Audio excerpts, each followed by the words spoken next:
उसके तरफ ध्यान देना। अमीर के बच्चे 2 लाख 3 लाख खर्चा करके एडमिशन करेंगे और उच्च शिक्षा में चले जाएंगे। जो गरीब के बच्चे हैं वो ये नहीं सकते, उनके लिए हम क्या व्यवस्था है, हमारी क्या व्यवस्था है वापस? जो 11वीं और 12वीं 2 साल बच्चे के जीवन को निर्धारित करते हैं। हमारे कर्मचारी के बेटे लड़के 3 लाख 4 लाख डोनेशन देके अपनी एडमिशन करेंगे और मेडिकल को जाएंगे, इंजीनियरिंग को जाएंगे। जो गरीब के बच्चे हैं जिनके पास डोनेशन देने के लिए पैसे नहीं, वो क्या करेंगे?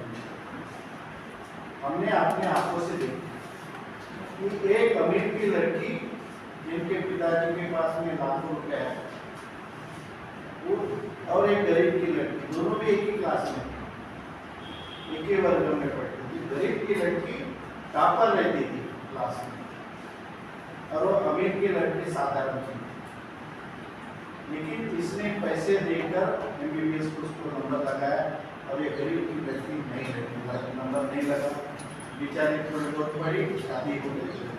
लेकिन अमीर की लड़की डोनेशन देने की वजह से डॉक्टर बन गई और करोड़ों रुपये कमाना चाहिए और उसका मिस्टर भी डॉक्टर मिला और फॉरेन में जाके कमा गया।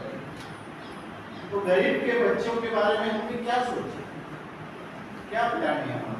गरीब लोगों के बारे में क्या प्लान है? समाज के बारे में क्या प्लान है?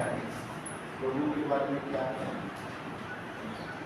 हम गरीबी को कैसे दूर कर सकते हैं, गरीबी को कैसे सहायता कर सकते हैं, दुखी को कैसे सहायता कर सकते हैं, पीड़ित लोगों को कैसे सहायता दे सकते हैं, ये है दूसरा आधार स्तंभ। दूसरा आधार स्तंभ ये है। इसलिए ये दुनिया में फुल ऑफ सफरिंग, दुनिया में सभी तरफ दुख है, तो हर जगह आपको दुख मिलेगा। And how to remove the suffering from the world? ये पूरे विश्व से मानव जाति से हमें दुख को कैसा दूर करना है, इस बारे में चिंतन करना है। ये चिंतन नहीं करना है कि मेरी सांस किधर से जा रही, मेरी सांस किधर से जा रही। सांस के बारे में क्या चिंतन करना है? सांस है तो वो है और सांस है तो चलते रहते हैं। कहाँ पे चिंतन कर रहे हो? अरे बाबा साहब आम्बेडकर बोलते इस पे चिंतन करो ना, तुम कहाँ पे चिंतन कर रहे? क्या वो चिंतन करके आपको क्या मिलने वाला है? किसका भला कर रहे हो चिंतन? इसके बारे में अगर हमारे समाज ने चिंतन किया तो हम कुछ न कुछ कर पाते। क्या बाबा साहब ने वो टारगेट ले लिया था? बाबा साहब ने टारगेट ले लिया, ये हमारा निश्चित नहीं किया था कि हमने क्या करना चाहिए। इस तरह से हमें ये करना है कि धम्म का उद्देश्य यही है कि इस दुख को कैसा दूर किया जाए। हमें यही है how to remove this suffering from the world. पूरे विश्व से हम क्या बता रहे लोगों को? हमारी कृति कुछ नहीं हो रही है, कृति कुछ नहीं हो रहे, पूरे बुद्ध धर्म का त्रिपिटक लोगों को दे रहे हैं। बुद्ध ने वहां गए थे, बुद्ध ने वो गए थे, बुद्ध ने वहां प्रवचन किया था, बुद्ध ने ये किया था, बाबा साहब ने ये किया था। वही प्रवचन दे रहे हैं, बुद्ध की बात बता रहे हैं। अपनी बात बताओ तुमने कौन सा टारगेट दिया, कौन सा टारगेट लिया, कितना काम किया, अपना बताओ ना तुम। अपना बताने के लिए तुम्हारे पास काम होना चाहिए, तभी हम बताएंगे। किसी को पूछा तुम कौन सा काम कर रहे हैं?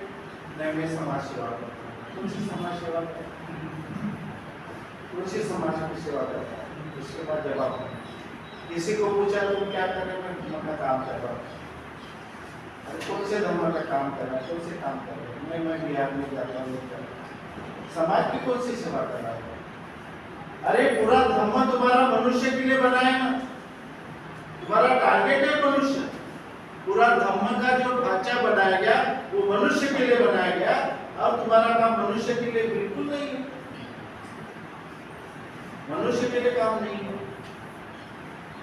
तो हम बड़े दुखी होते हैं जब हम चिंतन करते उसको कि पॉलिटिकल लोग देखो राजकारण, मुझे चुन के दो, मुझे वोट दो, मैं अपडेट करवाती हूँ, मैं ये लेकिन तुमने समाज का काम कौन सा किया?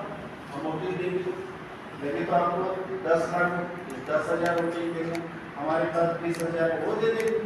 तो इतना तो बताओ समाज का कौन सा काम है? ये मेरे ब्राह्मणवाद ने ये किया होगा, वो किया होगा, अपने उसके विरुद्ध में आप बोलेंगे, ब्राह्मण के विरुद्ध, सब ब्राह्मणवाद के विरुद्ध बोलेंगे। लेकिन जब आपके बारे में हम पूछते कि तुमने समाज की कौन सी सेवा की, समाज के बारे में क्या किया, उसके बाद जवाब नहीं है। क्यों जवाब नहीं है? कि बुद्ध धर्म का आधार तो उसकी जाना है, पढ़ा नहीं। बुद्ध धर्म में पेज नंबर तक मैंने दिया कि बाबा साहब ने ये लिख के रखा है। बुद्ध के बाद में तो त्रिपिटक लिखा गया, लेकिन बाबा साहब ने जीवित रहते समय ये हमको इशारा दिया है, ये टारगेट दिया है। हम इस दिशा में कुछ भी काम नहीं हो रहा है। आधार तत्व के बारे में हमें अभी जागरूकता पैदा करना है, मिल के बैठ करके टीम बना करके ये सोचना है कि हमें समाज के लिए क्या करना है, समाज के लिए हम क्या कर सकते हैं, इसके बारे में प्लानिंग बनाना है। की स्वीकृति करो, दुख का अस्तित्व है, समाज में अस्तित्व है, उसको स्वीकार करो। दुश्मन लगा हुआ है हमारे पीछे और हमारे समाज में दुख का अस्तित्व निर्माण करेगा, कुछ न कुछ करेगा। हमें कारणों का पता लगाना है, उन कारणों का पता लगाना है, क्योंकि बिना कारण से कोई भी समस्या पैदा नहीं होती, कोई भी बात निर्माण नहीं होती बिना कारण से। तो ऐसे कई कारण निर्माण हुए। आज समाज के अंदर आज भी ऐसे कई कारण निर्माण हुए कि जो हमारे समाज में समस्या निर्माण करते जा रहे हैं। हमारा टारगेट गलत हो गया, हमारी जो धर्म की दिशा गलत हो गई, गलत दिशा से जा रहे हैं। हमें समाज को टारगेट बनाना था, मनुष्य को टारगेट मनुष्य को टारगेट बनाना था, मनुष्य की समस्या को टारगेट बनाना था। तो हम किसको टारगेट बना रहे हैं? हम दूसरे बातों को टारगेट बना रहे हैं। भिक्षु को टारगेट बना, जो भी त्रिपिटक लिखा है वो किसको केंद्र बिंदु बना करके बना? बुद्ध ने तो बोला कि मेरे धर्म का केंद्र बिंदु मनुष्य है और मनुष्य का एक मनुष्य से संबंध है। लेकिन जब त्रिपिटक लिखा गया तब त्रिपिटक लिखते समय उनके सामने टारगेट था भिक्षु, क्योंकि भिक्षुओं ने लिखा। भिक्षु के लिए विनय पिटक बनाया गया। फिर भिक्षु को क्या सुविधा देना चाहिए, भिक्षु के बारे में क्या करना चाहिए, भिक्षु को कैसा पुरोहित बनाना चाहिए। फिर भिक्षु ने कहा कि मूर्ति कैसे होना चाहिए, मूर्ति की पूजा कैसे होना चाहिए, ये कैसा होना चाहिए, ये सब। लेकिन समाज क्या है? समाज के बारे में क्योंकि बाबा साहब अम्बेडकर कहते हैं कि जो बुद्ध की शिक्षाएं हैं वो बुद्ध की शिक्षा किसी ने कुछ अलग अलग पकड़ी, बुद्ध की शिक्षा सभी ने अलग अलग पकड़ी। किसी देश ने बुद्ध की शिक्षा को सिर्फ अहिंसा बुद्ध की शिक्षा है, किसी ने बुद्ध की शिक्षा को पकड़ लिया विपस्सना ही बुद्ध है, किसी ने बुद्ध की शिक्षा को पकड़ लिया कि समाधि बुद्ध की शिक्षा है। बुद्ध की शिक्षा को किसी ने अलग अलग तरीके से पकड़ लिया है। तो सबने तो बाबा साहब अम्बेडकर कहते हैं कि ये जो अलग अलग शिक्षाएं पकड़ने वाले जो है वो कोई विद्वान नहीं और कोई मानव वंश के कोई अभ्यासक नहीं, उनको इतिहास मालूम है। अपने अपने तरीके से अपने अपने नजर से बुद्ध की एक एक शिक्षा पकड़ के सब अपने अपने काम कर रहे हैं। वो एक शिक्षा पकड़ ले वो अपने आप में खुश है, किसी ने विपस्सना पकड़ ली वो इतने खुश है कि उसके जैसे घर ही नहीं होते। क्या मिला हमको? इस भगवान ने चुपड़ पाट के दी, इसके जैसा तो कोई है ही नहीं, वो इतना चप्पल डालने उससे भी खुश है। कोई तीर्थ वाले हमको समाधि मिली, उससे भी खुश है। अरे क्या बुद्ध का करना है, समाधि में लो, समाधि से तो उसके तरफ देखो मत, मनुष्य के तरफ देखो मत, उसके ऊपर अन्याय अत्याचार होता है उसको मत देखो, मनुष्य पीड़ित है उसको मत देखो, खुद को देखो। क्या मजा आ रहा है, अरे बहुत मजा आ रहा है, क्या इसके जैसी मजा आ रही है, खुद में क्या आनंद होगा, खुद में क्या है, ये वेदना हो रही तो ये संस्कार हो रहे तो ये खुद को देखो, दूसरे की तरफ देखो। इसीलिए जिसको मिला वो पकड़ लिया उसने। लेकिन बुद्ध क्या बोलते हैं, बाबा साहब आम्बेडकर लिखते हैं कि जो बुद्ध की सोशल मैसेज है, बुद्ध का जो सामाजिक संदेश है, वो किसी ने पकड़ा नहीं। जो बुद्ध का सामाजिक संदेश है उसको जमीन के ऊपर, जमीन के अंदर गाड़ दिया। ये शब्द में बाबा साहब ने लिखा, बड़ा दुखों के लिखा, जो आधुनिक लेखक ने बोला होगा उसके तो उसको पूरा नजरअंदाज कर दिया। और भक्ति बातें, गलत बातें पकड़ के बैठ गए, क्या करें, क्या अपने आप में तो कुछ नहीं है। अरे हमारी महिलाएं वो करे तब ना, किसको बताएंगे वो दुख, कहाँ पे बताएंगे, किसके सामने बताओ। हमारे की महिलाएं उस तरफ से ना बाबा साहब को मानते, ना घर के पति को मानते, किसको सब अपने मन में लगा वही करते, सब किसको बोलेंगे। हमारा दुश्मन तो हमारे घर में बैठा था, क्या हम कुछ नहीं कर सकते। अपने घर में दुश्मन बैठा है, अपने घर के दुश्मन को उसको मन परिवर्तन नहीं कर रहे, नहीं कर सकते, कर ही नहीं सकते। मैं तो दावा करता हूँ कर ही नहीं सकते। It is impossible. पॉसिबल होगा तो बताएं। मुद्दा भी हमें चिंतन करना है कि हमें ज्यादा महिलाओं का प्रशिक्षण देने की जरूरत है। उसके ऊपर एक ही सॉल्यूशन है कि महिलाओं को तैयार करके महिलाओं द्वारा महिलाओं का प्रशिक्षण करते हैं। मैं बहुत खुश हूँ क्योंकि इतने दिन तक हम लोगों ने बहुत सारी किताबें पढ़े। अभी जो बंसी जी बोल रहे थे, सर के साथ जो बातचीत हो रही थी, वो भी बहुत इम्पोर्टेंट है। क्यों? क्योंकि मुझे मालूम है 7वीं 8वीं में कुछ तो था, तब मैंने ये ग्रंथ पढ़ा था, लेकिन मुझे मालूम नहीं था क्या समझ में आया, कुछ नहीं, ऐसा ही पढ़ा था सर। नेक्स्ट मैं ग्रेजुएशन में जब आया तभी भी ग्रंथ पढ़ा था, लेकिन उतना तभी भी समझ में नहीं आया।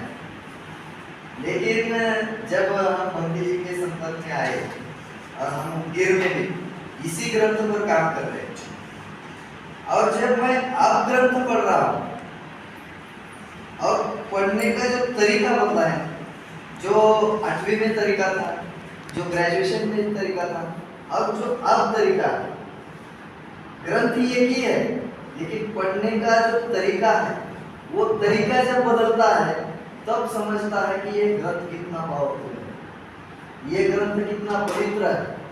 और एक बात हम हमेशा कहते हैं कि बाबा साहब को ये ग्रंथ लिखने के लिए 5 साल लगे। सोचो, ये ग्रंथ लिखने के लिए अगर 5 साल का वक्त बाबा साहब लेते हैं, तो इस ग्रंथ में लिखा हुआ, जैसा संविधान में लिखा हुआ प्रत्येक वर्ड इम्पोर्टेंट है, एक वर्ड इम्पोर्टेंट है। एक वर्ड के लिए एक आदमी जेल में भी जा सकता है, इतना इम्पोर्टेंट है। उस वर्ड में छेड़छाड़ करने को हमको नहीं जमता। वैसे अगर 3 साल में देश का संविधान बनता है, तो बाबा साहब ने 5 साल लगाए ये ग्रंथ को लिखने के लिए। और जब 5 साल उन्होंने ग्रंथ लिखा है, उनकी शरीर प्रकृति साथ नहीं देते हुए भी, तो कितना मन लगाकर और कितना जुनून के साथ वो लिखा होगा। इसलिए बंटी जी जो बोल रहे हैं ना सुबह से, इस पर ही काम करना है, इस पर ही काम करना है। हमने बहुत पढ़ा, हमने बहुत लगाया, हमने बहुत भाषण दिए, हमने सब किया, लेकिन अभी भी बोलते हुए बंदी जी ने सर को प्रश्न पूछा, ये इम्पोर्टेंट, हाँ ये सब छोड़ के आपने सब किए, ये उद्देश्य सर हसत हसत म्हणले कि ये जो ढांचा होता है, आधार स्तंभ जो है, ये जो मेन आधार है जिसपे धम्म का वृक्ष बड़ा हुआ है, वो आधार को ही हमने छोड़ दिया। क्यों छोड़ा? क्योंकि हमने पढ़ा ही नहीं ना उस दृष्टि से, उस तरीके से। मुझे बंदी जी भी अंदर अंदर फोन करते रहते हैं, फोन पे बंदी जी बोलते हैं कि मैं आज पढ़ते समय मुझे नया कुछ मिला, ये रिसर्च है, नया कुछ समझ में आया। पहली बार पढ़ता हूँ तो कुछ नया समझ में आता है, दूसरी बार पढ़ता हूँ तो कुछ अलग भी समझ आता है, और तीसरी बार में भी उसमें से कुछ अलग समझ में आता है। इतना इम्पोर्टेंट बातें बाबा साहब जी ने इस ग्रंथ में लिखी है, और बंटी जी जैसा सुबह से बोल रहे हैं, हम इधर शिविर करते हैं और घर में जाकर अगर वैसा ही पढ़ते हैं, पढ़ने का अगर हमारा तरीका नहीं बदलता है तो इस शिविर का कोई मतलब नहीं। बंटी जी ने जो रिसर्च करके जो बातें हमारे सामने रखी है, ये बुक हमने बहुत बार पढ़ा है, लेकिन जिस पद्धति से बंटी जी ने इधर ये सब बातें रखी है, ऐसी बातें हम सबको रखने के लिए आनी चाहिए। और वैसे तरीके से अगर हम ग्रंथ पढ़ते हैं, उस ग्रंथ पर काम होता है, तो मुझे लगता है हमारे उदगीर में हम धम्म चर्चा बोल के एक कार्यक्रम ले रहे हैं, और लोगों को आमंत्रित करते हैं। 100-200 लोग आते हैं, आने के बाद सब इकट्ठा ऐसा गोल बैठते हैं, सर्कल बनाते हैं सब। छोटे बच्चे रहते हैं, बड़े आदमी, डॉक्टर, इंजीनियर, साधारण व्यक्ति सब रहते हैं, और उनको एक ताकीद दी जाती है कि भाई तुम इधर आते हो तो ये ग्रंथ है, इस ग्रंथ में का एक सेंटेंस है, ये सेंटेंस है, इस सेंटेंस पर चिंतन करो, इस सेंटेंस पर विचार करो, उस सेंटेंस के आगे का, उस सेंटेंस के पीछे का सब पढ़ाई करो, और इधर आने के बाद उसी सेंटेंस पर चर्चा करो। बुद्धा ने ये क्यों कहा, बाबा साहब ने ऐसा क्यों लिखा, इसी सेंटेंस पर चर्चा करो, इसी ये सेंटेंस ने क्या समस्या निर्माण की है, इसके सॉल्यूशन भी आप ही निकालो। एक व्यक्ति भाषण नहीं करेगा, एक व्यक्ति भाषण नहीं करेगा, इसके बाद क्या हुआ, छोटे बच्चे भी ऐसी एक आधी बात बताते हैं जो बड़े आदमी को भी समझ नहीं आती, छोटा बच्चा भी ऐसी बात बताता है। इसमें क्या होता है, वो जो संघ है ना, हमारा बैठा हुआ संघ, उसको समझ में आता है कि ग्रंथ कितना इम्पोर्टेंट है। इसके प्रत्येक वर्ड पे इतनी अगर 3-3, 4-4 घंटे चर्चा होती है, तो हमें ये ग्रंथ अतिशय वो ग्रंथ पवित्र है। जैसा कि बड़े भाई साहब ने बताया कि उन छोटी का जो बुद्धा ने धर्मा पढ़ा था, उनका पढ़ने का नजरिया अलग था। वैसा ही कुछ मेरे साथ में भी हुआ कि हमारे बुद्धा धर्मा पढ़ी रहती थी, कुछ दिन मेरे सामने आता, मैं नहीं पढ़ता, मेरे को कौन सी बुक है ये, मुझे उस टाइम इतनी फिलोसफी के बारे में नहीं पता था। मैंने पढ़ दिया उसको 9वीं क्लास में, और वो मैंने पढ़ा भी तो 1.5 साल लग गया, 9वीं 10वीं तक चला गया वो, एक बार पढ़ भी नहीं पाया। मतलब मुझे ऐसा लगता है कि यार बड़ा ही स्लो है ये बुक, है ना, कि पढ़ने में समझ में नहीं आती है, और इसके जो शब्दावली हैं ना, थोड़ी टर्मिनोलॉजी जैसे पाली की होगी, प्रकृत भाषा की होगी, वो मेरे को पकड़ में नहीं आती थी। तो मेरे को 1.5-2 साल लग गया उसको पढ़ते पढ़ते, तो मेरे को समझ में नहीं आया, बहुत कम समझ में आया।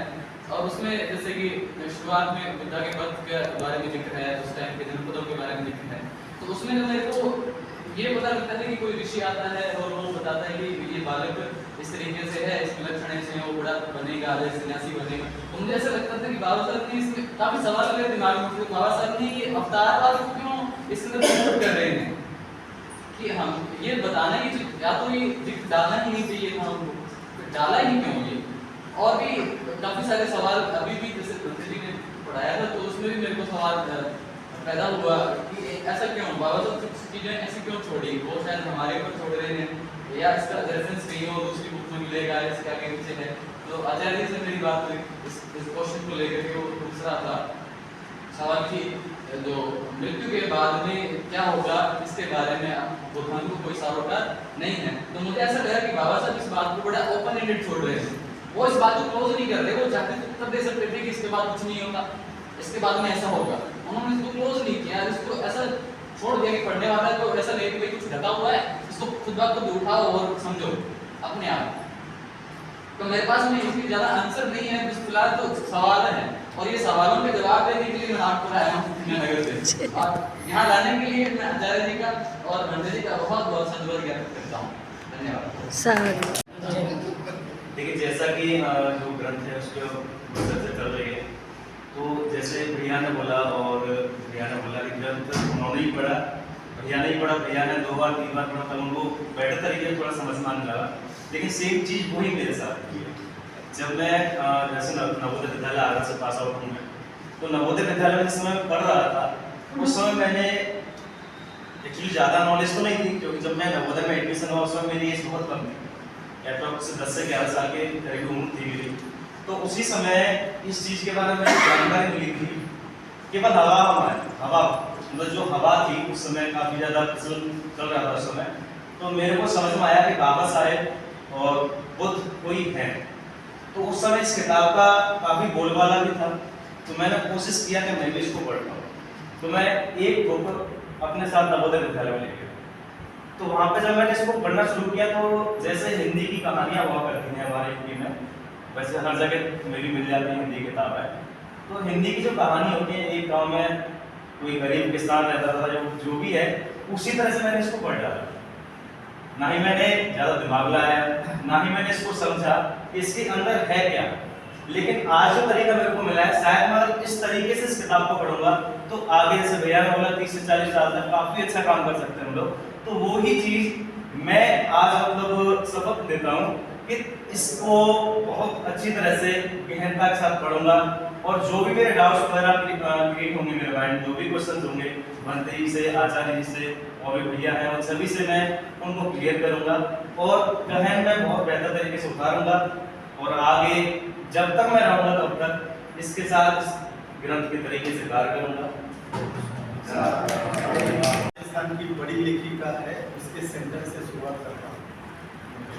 डॉक्टर कुसुम मेघवाल करके राजस्थान की एक लेखिका है, और मेरा उनका परिचय एक बार चंद्रपुर में हुआ।